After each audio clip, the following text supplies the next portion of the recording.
Hello, everybody, and welcome to episode 13 of Around the Sound Sports. My name is Ben Ray, your local podcast host here in Federal Way, Kent, Auburn, and Renton. We got another exciting episode today for you as we continue this series over the summer where we talk to head coaches from around the South King County area. And this one, we got a great coach for you, head coach Steve Valach of Liberty High School football. An awesome conversation. We get into a conversation about his playoff game last year against Lakes, where they lost on the final play of regulation, a 2-point conversion against the Lancers. We talk about a couple players from last year's roster, including quarterback Dawson Durham, who has one of the more remarkable stories and progressions of a high school football player that I have ever heard. And then we get into this year, and we talk about the first game of the year against Tumwater, a really tough opponent for Liberty in week one. And Valach talks about, the difficulties and the reasoning behind scheduling a matchup like that. But a really fun conversation. And here it is with Liberty football head coach Steve Valach. He's Liberty's head coach, Steve Valach. Coach, welcome to the program. Thanks for being here. Good to see you, Ben. Hope you're having a good summer. Oh man, this weather's been awesome. I was out at the drag races this past weekend in Auburn. I don't know if you've ever been out there. I've heard of. It's one of the most remarkable events. It's crazy being trackside and seeing a car go 340 miles an hour. There you go. So you got that, and then you're going to Seahawks training camp today. So oh yeah, busy schedule. Good times for Ben Ray. Oh yeah, it's hard to have a bad time. So just talk to me about the summer and spring ball and just how you've kind of seen this group kind of build off of the momentum off of a state tournament appearance last year and just how the summer has been going out at Liberty football field. Yeah, so for spring ball, we go June 1 to June 20th. Probably had 9 or 10 practices, did a 7-on-7. We're involved in a scrimmage down at Tumwater. We really try to simulate. We haven't gone to camp the last couple of years, and we've always been a team that goes to camp. But we try to simulate some of the camp experience. When you go away with your kids and we just are away from home, it can be just things happen that are hard to replicate. So our spring ball has kind of been, now we've tried to see if we can replicate some things, save a little money for the kids. So we did a ropes course up in Everett, which was fantastic. Had a couple nights where the parents served dinner for our kids, and we did team building and some competitions. So that went well. Spring was definitely a success. It's always a time where your new leadership emerges. First place that new leadership gets to show who they are is off-season weight room. But then spring is where really it's, hey, here we go. So that was good. That was good in terms of some of those new voices. And then for summer, we started July 6th. We go 4 days a week in the morning, and it's been good. And it's, for me, summer is, there's no pressure. There's no game on Friday. There's no school.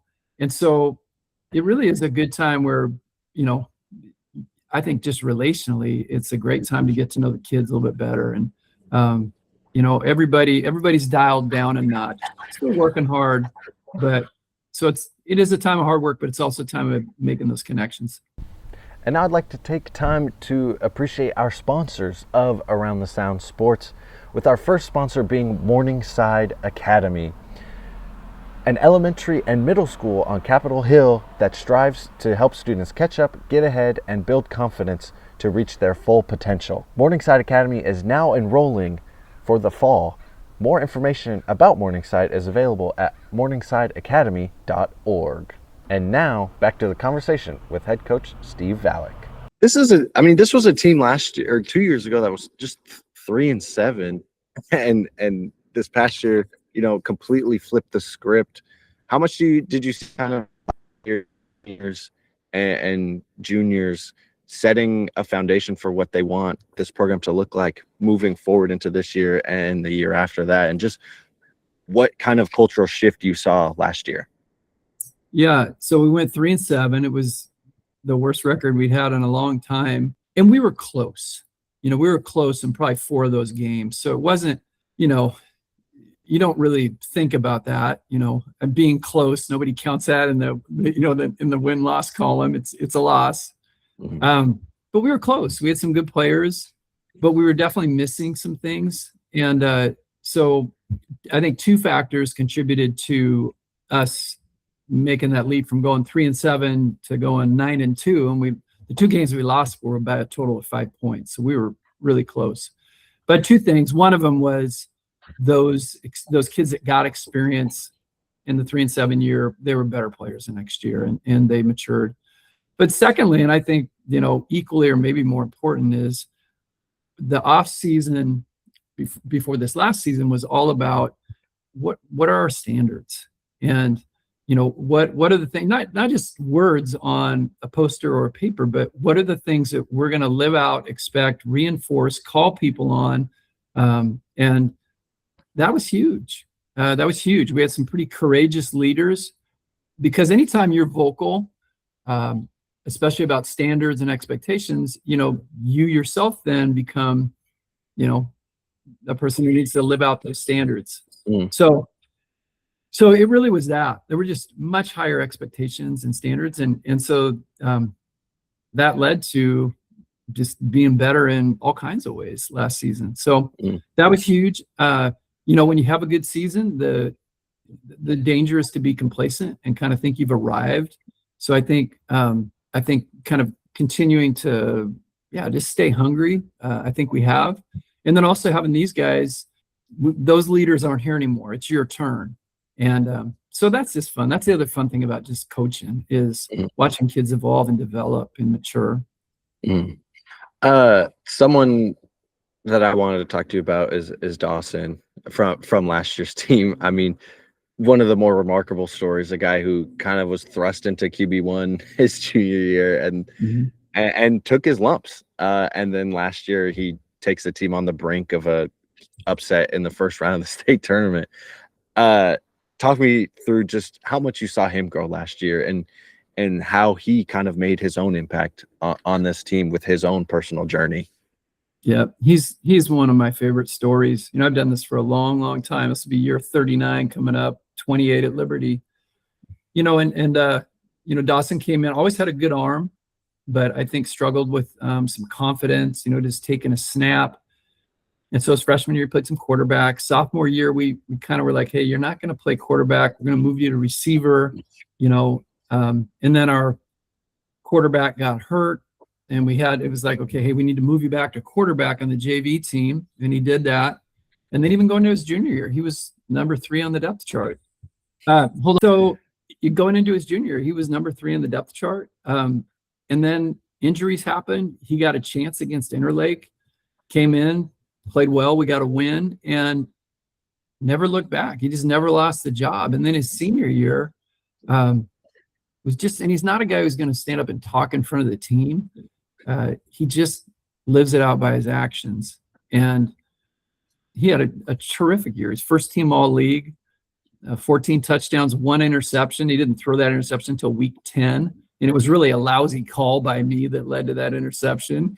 But great story.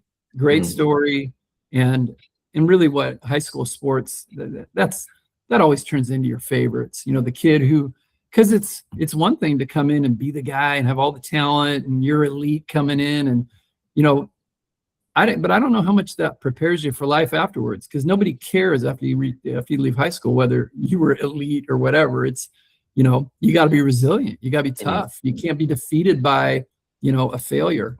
And so Dawson is just who he became through all of this, and I know it's hard, I'm sure it was very hard, is such a cool story, and I'm so proud of him. I brought it up in the question about Dawson, but this team was one play away of beating Lakes in that state tournament game. How long did that play keep you up at night? And I know it can be second guessed, but I think that was the right choice. I mean, you got to go for it. You got the momentum. Talk me through, kind of the ending of that Lakes game and kind of the repercussions in that locker room and even at the banquet. Like, I'm sure this is a play that's lived long in the minds of anybody associated with Liberty football. Yeah, well, it's I mean, don't get me wrong. I sit there and watch the Seahawks or the Huskies or whoever, and I'm like, what are you doing? Come on. And the reality is you got about 25 seconds to come up with a play. And so going back to the game. So for people that didn't know it, we fell down 14 zip, came back, tied it up. They scored, we scored, they scored, we scored. They scored with 55 seconds left and kicked off to us, and we're down 35-28, and drove the field, had some great plays, and then Dawson made a great play with 7 seconds left. Everything kind of broke down. He moved up in the pocket and hit Spencer Bogue for a touchdown with 7 seconds left to make it 35-34. And we had, our play that had been super effective all night was, we call it Sweep ET. And we debated because it was a timeout, so we had time to reconsider. But we kind of thought, that's been our best play. Let's run it. And it didn't work. And, in hindsight, here's kind of where I've arrived on it. Because if you're going to second guess yourself, then do something other than be a football coach. And because people who make decisions, you make decisions, and sometimes they don't work out. You try to make the best decision you can with the information you got, and sometimes it's gut. But if I had to do it over again, here's what I thought about. It wasn't successful, so you could say it wasn't the right call. And I would say, okay, then what's the right call? And what I would say in that situation, there was one play. And, grew up in the 90s watching the Chicago Bulls, and they had all these guys, right? And if Scottie Pippen had 56 points and was going off in the game, they're down by 1 with 5 seconds left, Pippen ain't getting the ball. You're giving it to Jordan, right? It really, and if you have a Jordan on your team, he gets the ball in that situation. So what I would do differently, Jordan was Spencer Bogue, right? If I give Spencer Bogue the ball with 3 yards to get in on a couple different ways to get it, I believe he scored win that game. So that'll be on my play sheet. When the game's on the line, get it to MJ. You brought up, speaking of Spencer Bogue, another guy who made a lasting impact on this program. Talk me through, just kind of share a little bit about his total impact on you, on this program, and kind of the legacy he's left behind as a player who will always be remembered in terms of Liberty football. Yeah, so he started ever since his freshman year, and he's one of those guys that really, really likes football, but he loves being part of a team and relationships. And so for him, relationships are more important than the game. And so that's really what drives his love and his passion. He's a very fierce competitor. In fact, he's going to do a walk-on tryout with Central Washington. And they'd be crazy not to want Spencer Bogue in their football team. He was, was defensive player of the year in our league. He was first team All-State.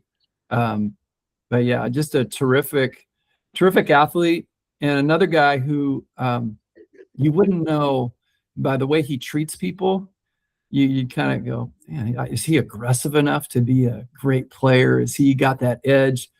Yeah, his edge is going to come across when he's between the white lines, but outside of him, he's just a really, really good human being. What are those two guys specifically? But this is a team that had, I believe, 13 seniors last year. Mm-hmm. What are kind of your hopes and expectations moving forward with missing those 3 guys, and who are a couple guys you're kind of looking to step up into those roles to be the next leaders of this Liberty team? Yeah, I think it is, it's, there's that saying that, tradition never graduates. And I think you got to be intentional if you're going to do that. Like I was saying earlier, I think success can lead to complacency. My first 5 years at Liberty, we won 11 games. And I think that was a blessing in a lot of ways, because I didn't think I got it figured out, because you can win a lot because you have talent, and maybe you have your talent and you're in a weak league. And so, you get a false sense of you're successful. I mean, you want to be successful because you've worked hard and you've prepared, and and you're organized, and then when you get the right guys and you get that talent that doesn't always come every year, special things happen. So yeah, we have some guys that are definitely stepping up. Our leadership, we have a leadership council in the off season that meets. We met about 4 or 5 times and revisit the standards that were established last year, and talk about expectations for this year, and we'll give them examples of leadership examples. Andy Hall, who's my longtime defensive coordinator, the last 2 years he's headed up our leadership council, and 2 years ago he used the Blue Angels as an example and a teaching kind of vehicle. For the Blue Angels, like with standards, they're going 400 miles an hour, and the standard, so their question is, at 400 miles an hour, how can we go from 18 inches to 12 inches apart? Right. And it isn't based, it's just how much better can we get, compared to nobody else. And they also have this saying where, they'll meet and they'll say, happy to be here. Right. So we talked about standards. We talked about enjoying practice. And so a lot of those things have carried over. And, we've got kids that are stepping up for sure this year. Kai Reynolds, Ben Tapper, Hudson Xavier, and I'm missing one of our captains. My mom, who is it, Tosh? Oh, Hudson Kozlerich. My wife. Yeah, he's the one junior on our captains. So Hudson Kozlerich, Xavier Tapper, and Kai Reynolds, and they've done a good job. And they're mainstays at workouts. They're a voice of encouragement, a voice of challenge. And we tell all the guys, you don't have to be a captain to be a leader. The title is one thing, but leading is just the attitude you bring to the situation that you're in. So, yeah, hard guys to replace, but we got some good ones coming in. Someone who I wrote down in my notes is Xavier.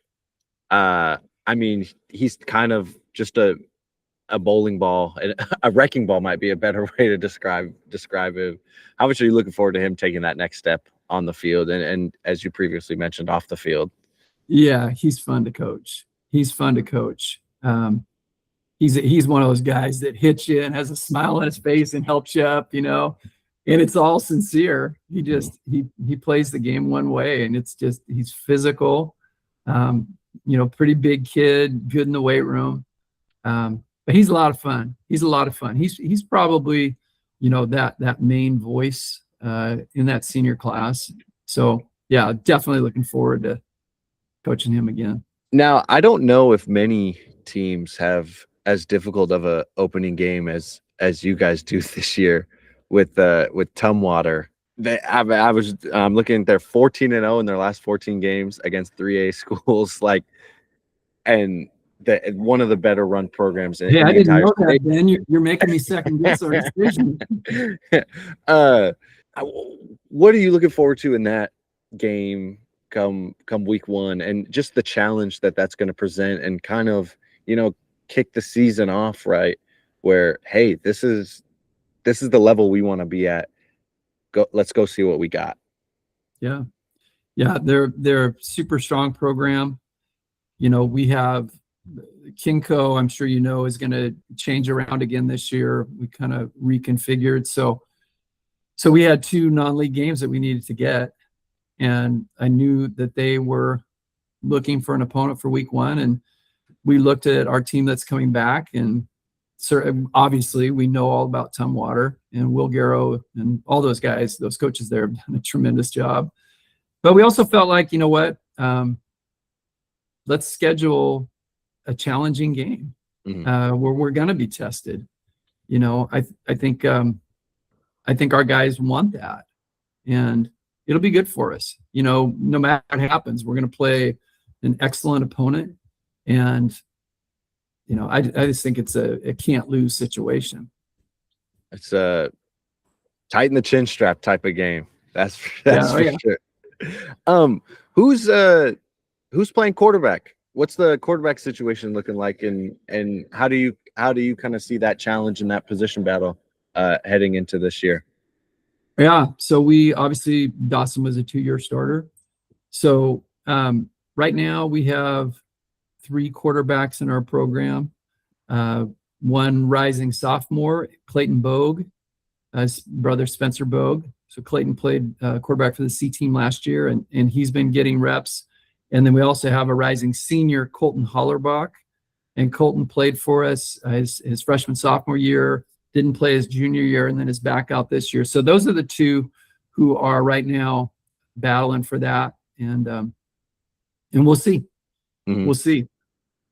My last question for you is, what's the position group you're most looking forward to seeing develop the rest of the summer, and as the calendar flips to August on Saturday, week 1's getting closer and closer, but what's a position group that you want to see as, one of your favorite groups to watch? Well, it always, if you're good up front, you're going to be good. And we had some really good seniors graduate last year, but we also have some good players who got, maybe didn't start, but got a lot of quality reps at varsity.